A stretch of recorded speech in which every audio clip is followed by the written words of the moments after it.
I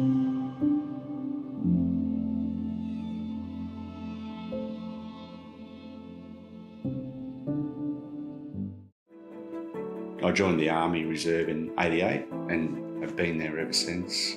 I've got the rank of Major. I'm an instructor at the Queensland University Regiment in Brisbane. In my volunteer work, I'm the president of the Gladstone RSL sub-branch. I'm the district vice president, so I mentor 7 sub-branches or chapters. Heavily involved with the young veterans, Central Queensland, veterans and their families, and come along and participate in activities and sort of break down any of those barriers where some veterans sort of hide. Done 1 operational deployment overseas while working for Council, and very grateful for Council allowing me the time off to go and pursue that part of my life.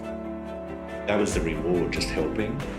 I just really enjoyed that, and I think that's what drew me to Council, because we were doing something for our community, whether it's just fixing a road or fixing pump station or a burst water main.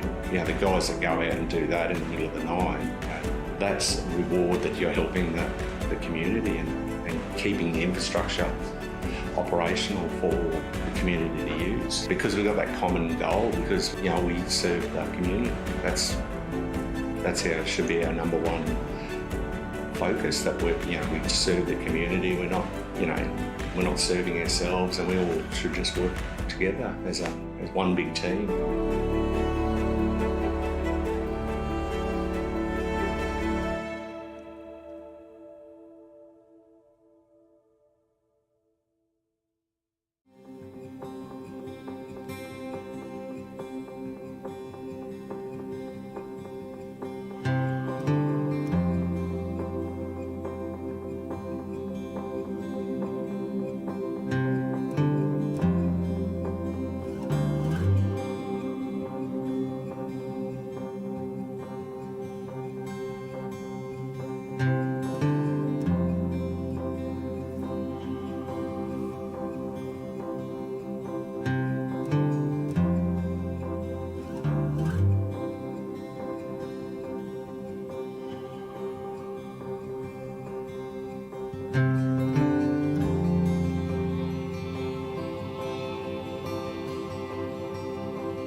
Good morning. Welcome to the Gladstone Regional Council General Meeting for Tuesday, 21st of May. The time is 9 o'clock, and I'll declare the meeting open. So the first item in our agenda this morning are apologies, and we received a few apologies. So from Mayor Burnett, Councillor McClintock, Councillor Patrick, which are at the LGAQ Civic Leaders Summit this morning and for the next couple of days. And we also have a leave of absence from Councillor Wagner. So can I please have someone move the apologies? Councillor Goodluck, and seconded by Councillor Davis. All in favour? Thank you. Next item in the agenda is messages of condolences. Do we have any messages of condolences today? Thank you. Next is prior notification of conflict of interest. No prior notification. Thank you, Tanya. Next is our Mayor statement of current issues, and we don't have a Mayor statement of current issues, but we'll maybe have a little bit of a report at the time when we do councillor reports, and if you also want to let us know a little bit of what's been happening in our region in the last couple of weeks will be great. So next item in our agenda, it's confirmation of minutes from the last meeting of the 7th of May. Happy to move that the minutes be endorsed and received. Thanks. Thank you, Councillor Churchill. seconded by Councillor Holzheimer. All in favour? Thank you. Carried. Now, we have no deputations, and so we'll move straight into the officers' reports. So thank you very much. Carly Quinn, General Manager of People and Strategy. The first item is 2023-2024 Operational Plan, Quarter 3 Performance Report. Thanks, Carly and Kim. Good morning, thank you. So I'm proud to share the Quarter 3 Performance Report for this year's operational plan. This is a legislative requirement. It requires us to report quarterly to Council in writing. We also take that opportunity to share some of the success stories across the business each quarter and share those with yourselves and also with the community. The corporate plan has 5 corporate goals: connecting communities, delivering value, resilient economy, our people and accountable council. And you'll see that the report aligns back to those goals, and the stories will help you understand how we're moving the needle against each of those corporate goals. So how did we perform this quarter?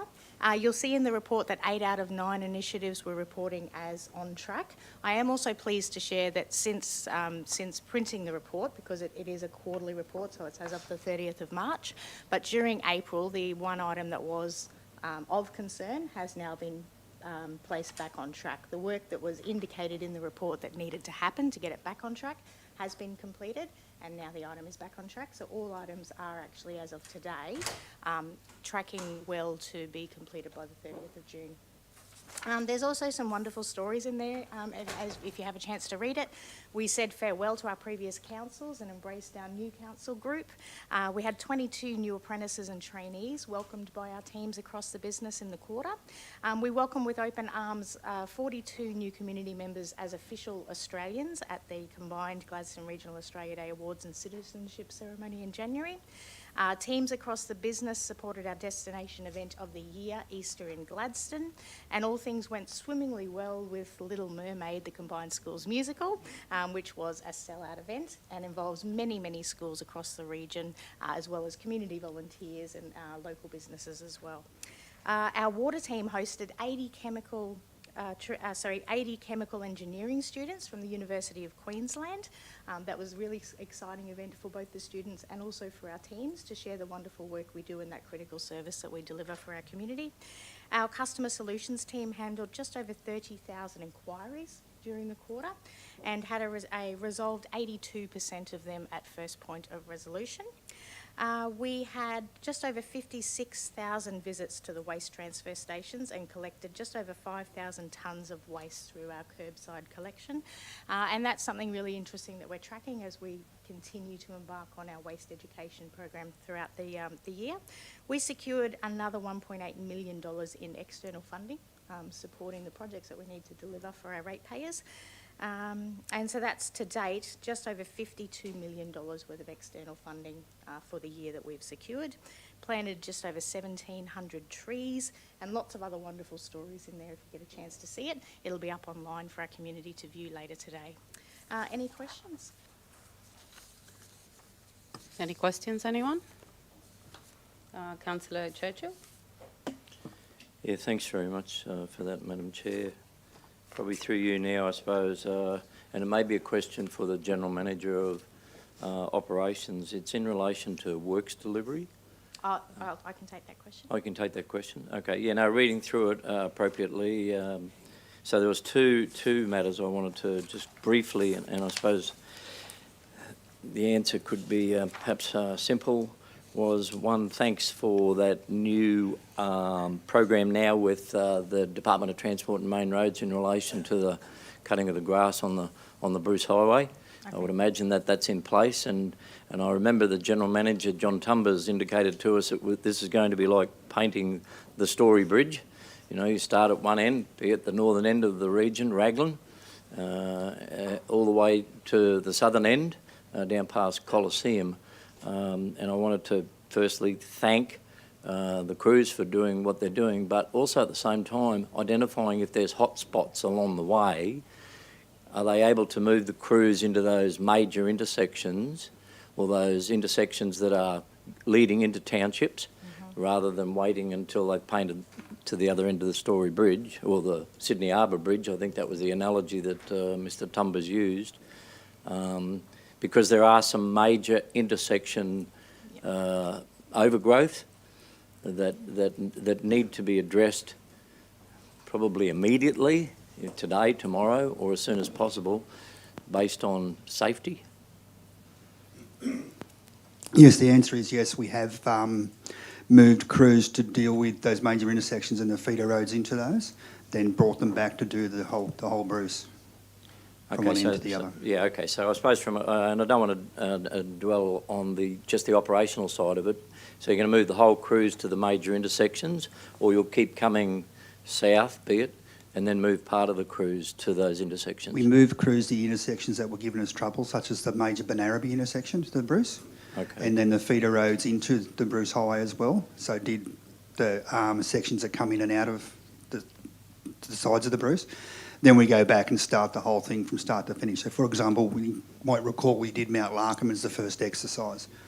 Then went back to Raglan, and we're doing that about 2 weeks ago. And we brought crews forward to Banaraby and slashed that, and so on. Yeah. Yeah, and I think you did Turkey Beach intersection yesterday, so the Progress Yeah, Association that's was appreciative. demonstrating that we're doing that, yes. So will you continue that model all the way right down south of Coliseum? Yes. To Lowmead? So the intent is from one end of the region to the other, Okay. where the markers are. Okay, no, thank you. And the other one that jumps out at me in relation to the works delivery was a matter that arose recently, I think as a result of Councillor Davis' inquiries in relation to the growing number of potholes that are occurring. And my question, I'll try and stay at the higher level, was the reliant on suppliers and supplies because of the availability of asphalt from what I believe a local company that we have the contract with. Are we reliant on other suppliers and or supplies that are having an impact as a result of market demand or availability that's going to affect the works delivery? Because in your report there, you do raise that as a concern, but as part of that concern also the reliance on other suppliers? The asphalt problem, we have one asphalt batching plant in the region, and it was out of action for a couple of weeks. That put repairs back by a couple of weeks. I'm unaware of any other supply issues around that. Okay, so we're back on track again to bitumen deliver by plant, the 30th of June. Batching plants are working again, yes. Okay, but there's no other reliant on suppliers that are going to have an impact locally, regionally, nationally? Not that I'm aware of, no. Okay, lovely, thank you. No, that's it, thanks very much for that.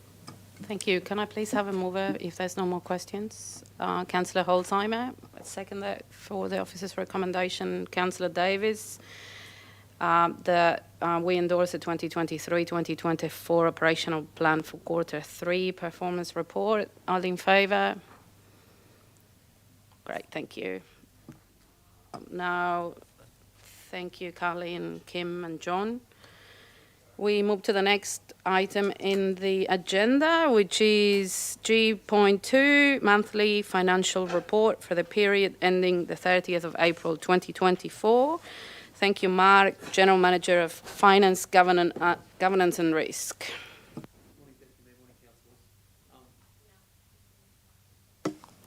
Microphone, apologies. This is your monthly financial statements for the period ending 30th of April 2024, so representing essentially 83% of the financial year. This still includes the forecast that we did in January, and at the moment we're just in the process of finalising the final forecast for the year. And that forecast will be presented in your May financial statement, so those will come to your June meeting. With respect to the results that are shown, still remain on track with a lot of our revenue items. The two items that remain of concern are the ones that we've talked about at our previous meetings with respect to that upfront payment of the financial assistance grant and the income tax equivalents in terms of receipt of those timings of those. So the budget papers that were released last week from in the federal budget are at best unclear. I think with respect to that, whilst at one stage they're saying there's an increase, the actual cash flow statements actually say that they're looking at essentially deferring that prepayment. So we're expecting that the relevant LGAQ and the like will be making the relevant representations to restore that prepayment for this financial year.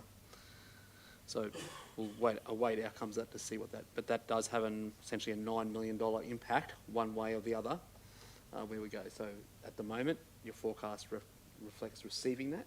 If that doesn't come through, then we'll essentially be adopting a forecast that does not include that for this financial year. With respect to our capital items, there has been a reforecast of those at this time, thanks to the works delivery team. They've worked through that. So essentially looking at a forecast of around about 80.8 million in terms of capital work being completed through the year. There has been a significant review of that. Pleasing to note that we have received formally the advice from QRA with respect to the extensions for restorations of public assets funding. So that means we now have until June, sorry, not June, we did have funding until June, and that's now extended to December for our essentially our normal restorations, but our betterment programs are extended through to the end of 26.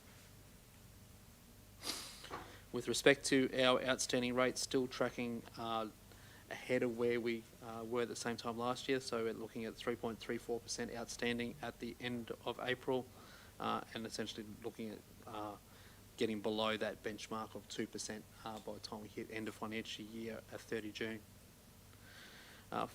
No significant change in our sustainability ratios for the month, but happy to take any questions with respect to the report. Anyone, any questions? Councillor Holzheimer.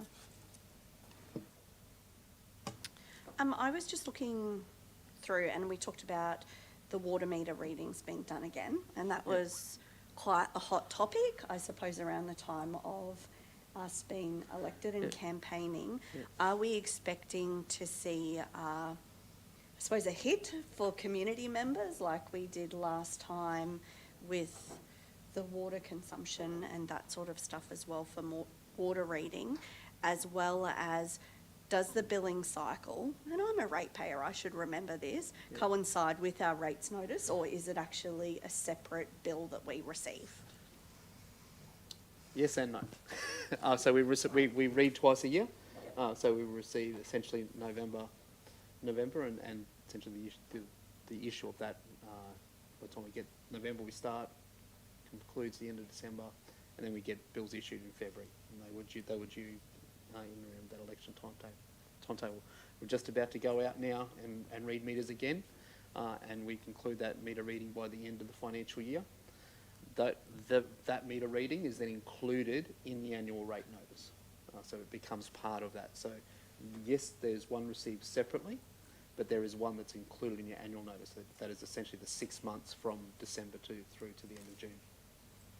So are we expecting to see that increase like we did last time, or where? It'll be the same. It'll be at the same rate of consumption that was adopted with budget. So it'll be at the same rate. So then we'll see, depending on consumption, what that looks like for each individual ratepayer.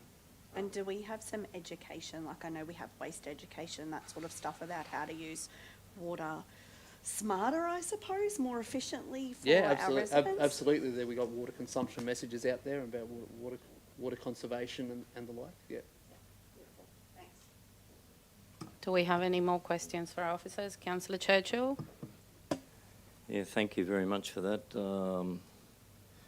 Just bear with me for a second here. In page 14 of our agenda today, again, this, and I'm sure you'll have, but thank you, very informative report again. You've made mention here of an additional $1 million that we've set aside. It's on page 14 of today's agenda. Well done, Rachel. Additional $1 million set aside during budget for additional mowing and slashing, intended to be utilised as a labour, not materials, and reallocations will be made during the Q3 forecast to reflect this. Then when I looked at page 16, well, in essence, I could ask the question. Then I looked at page 16 in relation to the budget allocations. My question appropriately, is this extra $1 million that's being allocated as part of the REPA or the DTMR project that we were making reference to? No, so there was essentially a maintenance uplift allowed for within the budget of $1 million, when we adopted that for the 23-24 financial year. At the time of adoption, that wasn't identified as to how we would invest that, in terms of whether it would be essentially be on contractors doing work, our teams doing work and the like. So essentially it's been budgeted essentially as a materials line item. What that comment is saying is when we've put on some team members to do that work and up within our operations team. So we will move that budget across into employee expenses to cover that cost. The REPA piece is a totally separate budget. Okay then, all right. No, thank you. So as a result of that, we'll start to see the parks and gardens and mowing and slashing increased as a result of that extra $1 million. Yep. Lovely, thank you. Do we have any other questions? Yeah, I'd like to, this is a great agenda on papers for the community to read, since we obviously have the operational report and the financial report. So if anyone out there would like to do some light reading before going to bed, this is probably a perfect paper to read. So there's a lot that goes on in our Gladstone Regional Council, so very informative. Thank you. Happy to move the General Manager's recommendation. Thank you, Councillor Churchill. Can I please have a second there? Councillor Holzheimer. All those in favour? Thank you. Now that will take us to the last of the officers' reports. Item G 4.3, tender 116 224 1770 Caravan Park and Campground and Workman's Beach Campground lease. Please sign Mark Holmes, General Manager, Finance, Governance and Risk. And we will also have Kylie, Mark, Brett, that's right, I got it right.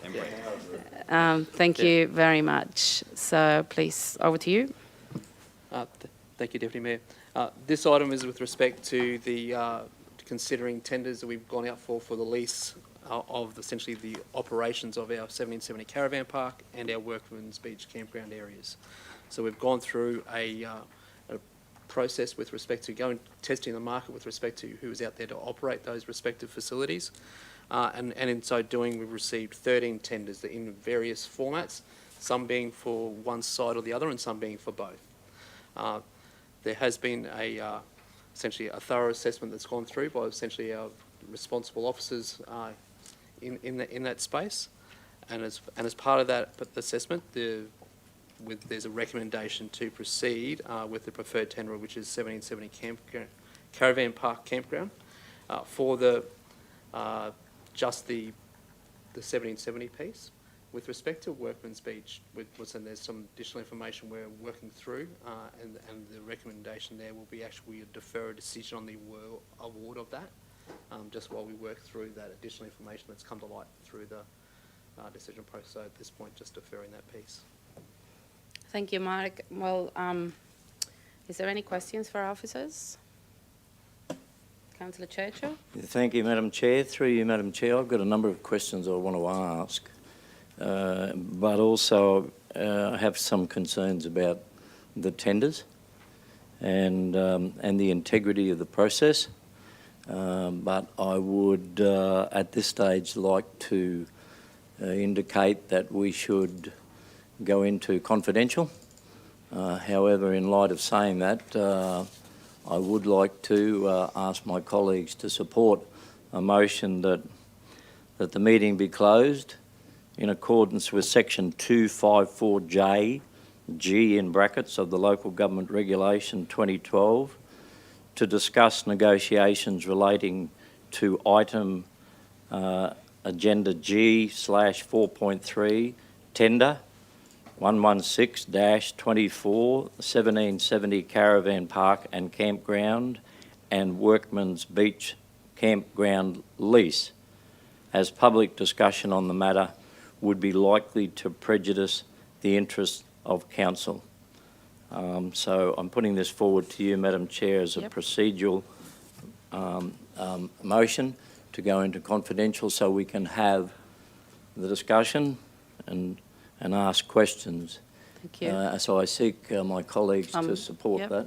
I will be, if I'm allowed to second that, I will be happy to second that, and it's in line with procedure. So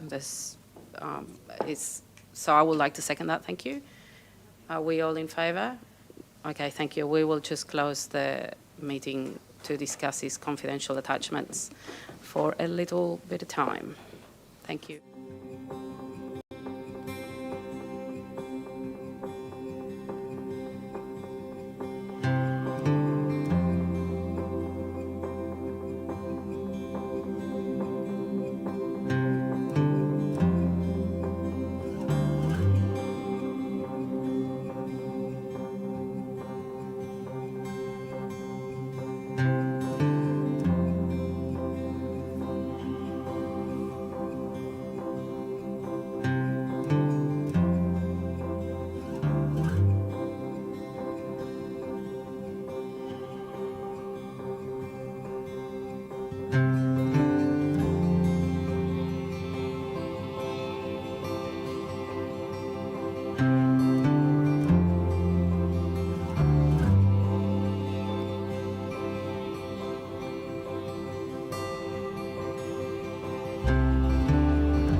I joined the Army Reserve in '88 and have been there ever since. I've got the rank of Major. I'm an instructor at the Queensland University Regiment in Brisbane. In my volunteer work, I'm the president of the Gladstone RSL sub-branch.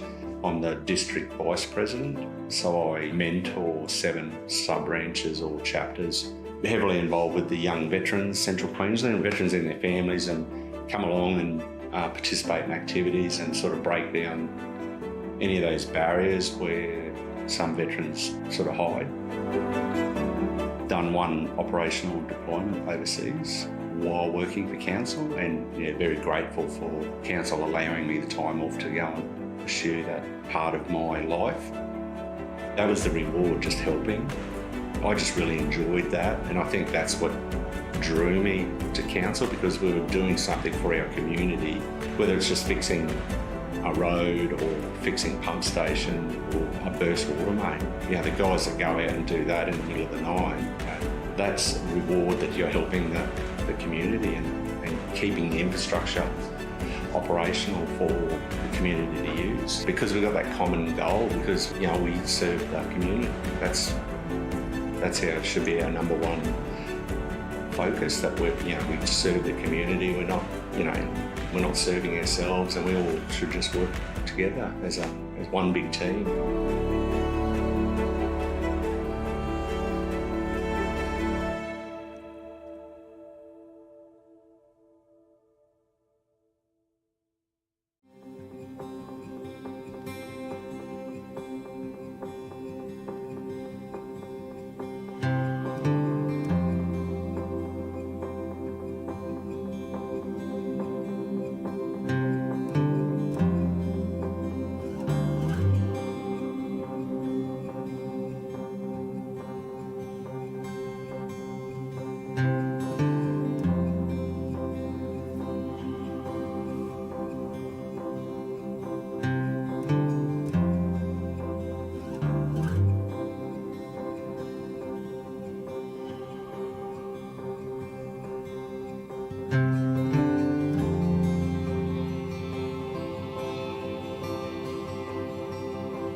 Gladstone Regional Council are committed to fostering a proud, involved and engaged community.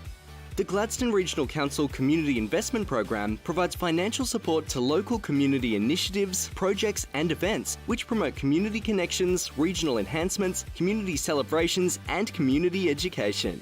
For more information on the Community Investment Program, visit gladstone.qld.gov.au. Gladstone Regional Council. Connect, innovate, diversify.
Sign up to Council's disaster and weather event warning system. Receive alerts about emergency news, severe weather events and other public safety alerts via SMS or email. Registering to the disaster messaging system is free.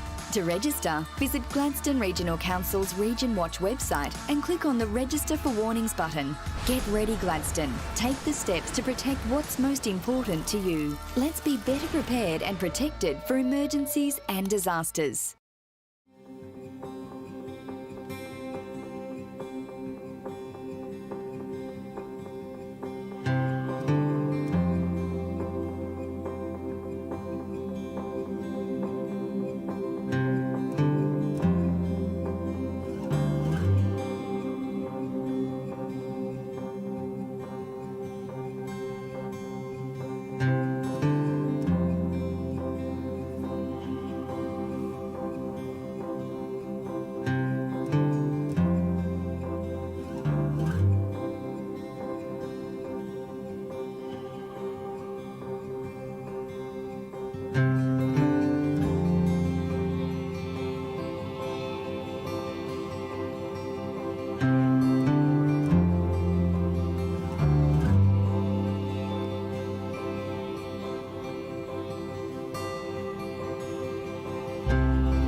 I joined the Army Reserve in '88 and have been there ever since. I've got the rank of Major. I'm an instructor at the Queensland University Regiment in Brisbane. In my volunteer work, I'm the president of the Gladstone RSL sub-branch. I'm the district vice president, so I mentor 7 sub-branches or chapters. Heavily involved with the young veterans, Central Queensland, veterans and their families, and come along and participate in activities and sort of break down any of those barriers where some veterans sort of hide. Done 1 operational deployment overseas while working for Council, and very grateful for Council allowing me the time off to go and pursue that part of my life. That was the reward, just helping. I just really enjoyed that, and I think that's what drew me to Council, because we were doing something for our community, whether it's just fixing a road or fixing pump station or a burst water main. The guys that go out and do that in the middle of the night, that's a reward that you're helping the community and keeping the infrastructure operational for the community to use, because we've got that common goal, because we serve the community. That's how it should be our number one focus, that we serve the community. We're not serving ourselves, and we all should just work together as one big team.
Gladstone Regional Council are committed to fostering a proud, involved and engaged community.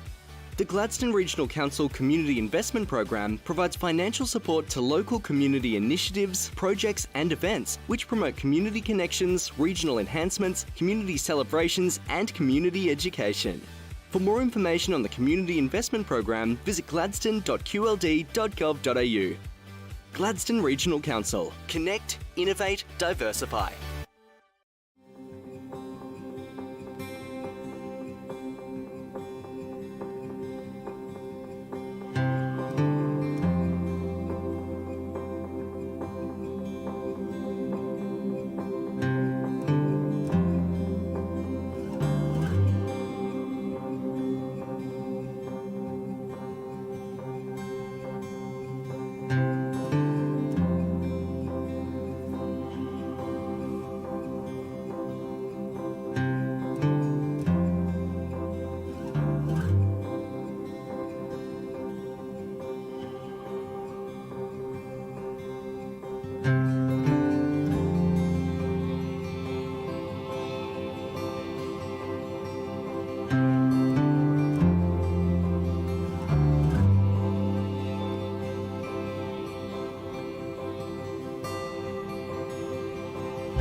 Sign up to Council's disaster and weather event warning system. Receive alerts about emergency news, severe weather events and other public safety alerts via SMS or email. Registering to the disaster messaging system is free.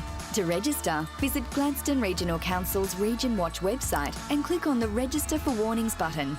Get ready, Gladstone. Take the steps to protect what's most important to you. Let's be better prepared and protected for emergencies and disasters.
I joined the Army Reserve in '88 and have been there ever since. I've got the rank of Major. I'm an instructor at the Queensland University Regiment in Brisbane. In my volunteer work, I'm the president of the Gladstone RSL sub-branch.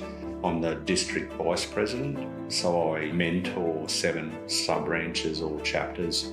Heavily involved with the young veterans, Central Queensland, veterans and their families, and come along and participate in activities and sort of break down any of those barriers where some veterans sort of hide. Done 1 operational deployment overseas while working for council, and very grateful for council allowing me the time off to go and pursue that part of my life. That was the reward, just helping. I just really enjoyed that, and I think that's what drew me to council, because we were doing something for our community, whether it's just fixing a road or fixing pump station or a burst water main. The guys that go out and do that in the middle of the night, that's a reward that you're helping the community and keeping the infrastructure operational for the community to use, because we've got that common goal, because we serve the community. That's how it should be our number one focus, that we serve the community. We're not serving ourselves, and we all should just work together as one big team.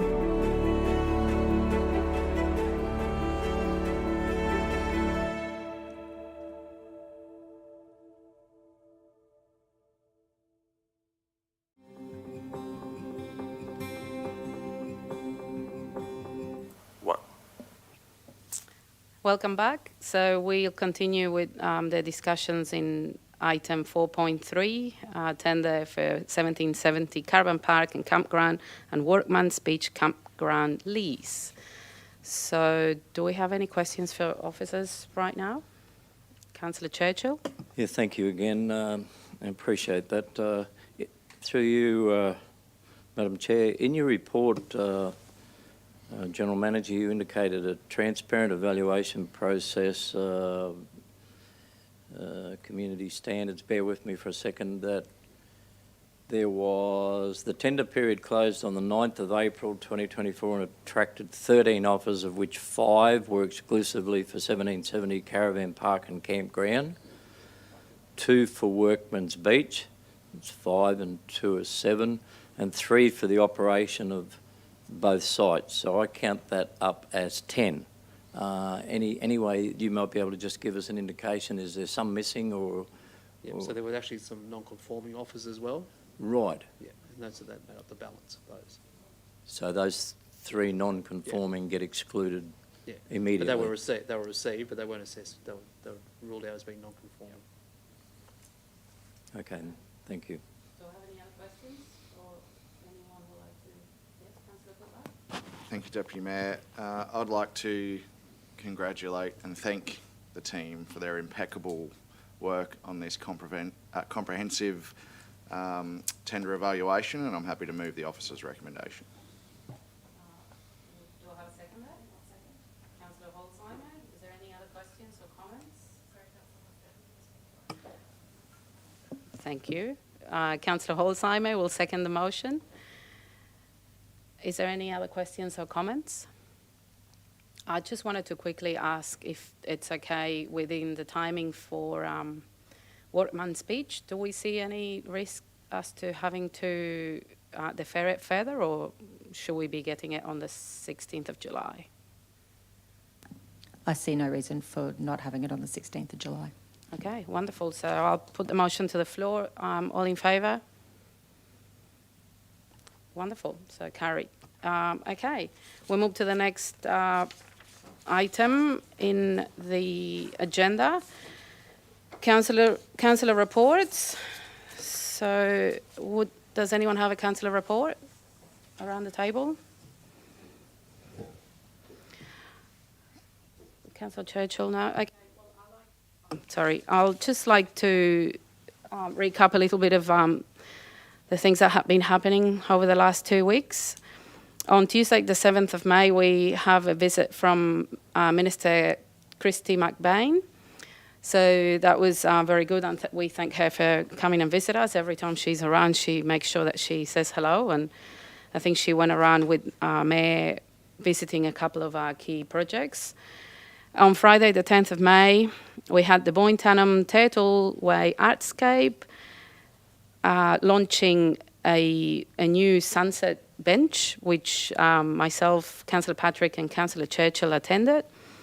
It was a really nice evening, and we congratulate the BTABC and the Bointanum Turtle Way Artscape on the continued, they just make our Bits area such a nice place, a better place than what it is. So it was a beautiful afternoon. So on Sunday, the 12th of May, Mother's Day Classic at the Tannum Esplanade, and Councillor Patrick, Councillor Davis and Councillor Holzheimer attended and wore their nice pink tutus, proudly donated by the CWA in Tannum Sands.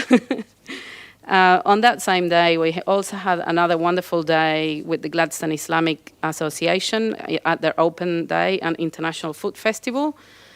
We also went there with Councillor Holzheimer, Councillor Davis and Councillor Patrick, and I spoke a few words. It was a wonderful day, and I congratulate the Gladstone Islamic Association for their openness and what it was Mother's Day, and it was actually a great way of spending my morning as a mother. So thank you very much.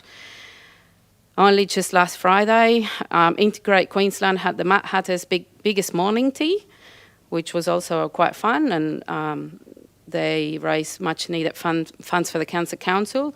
And there are some Cancer Council fundraising events coming up in the region, so please keep an eye out for them and make sure that you attend some of them. They're great ways of connecting with the community, but also raise funds and make a difference. On last Sunday, we attended also the Turkey Beach Walking for Warriors Community Open Day with Councillor Holzheimer and Councillor McClintock. Again, it was a great day in Turkey Beach, which then was followed by Councillor Churchill and myself going to the Turkey Beach Progress Association, doing great work over in that side of our region.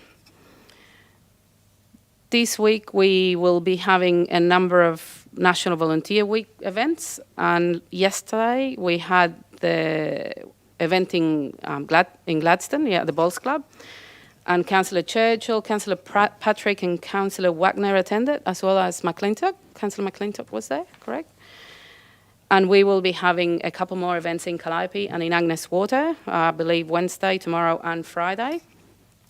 So congratulations to all volunteers, and thank you to our staff for continuing to organise this very well-attended and important event to recognise our volunteers. Yesterday morning, also, we had Treasurer Jim Chalmers attend a Gladstone Green Iron announcement. So we had the news, we've been in the news again. I think it's the fourth time in the last 6 weeks, with more announcements in relation to renewable energy and projects that are all part of our transition to renewable energy, and how Gladstone is a key part in that process. Again, upcoming in our region, we have more National Volunteers Week events, and as I said, a lot of Cancer Council fundraising events. And also we have the 1770 Festival from the 24th to the 26th of May. Please check our website or the event organisers, websites, Facebook pages, and make sure that you make it to 1770 to celebrate this wonderful event. So if there's no any other councillor reports, anyone else? Wonderful. There's no urgent business, no notices of motion, and no confidential items. So I will declare the meeting closed at 9:56. Thank you.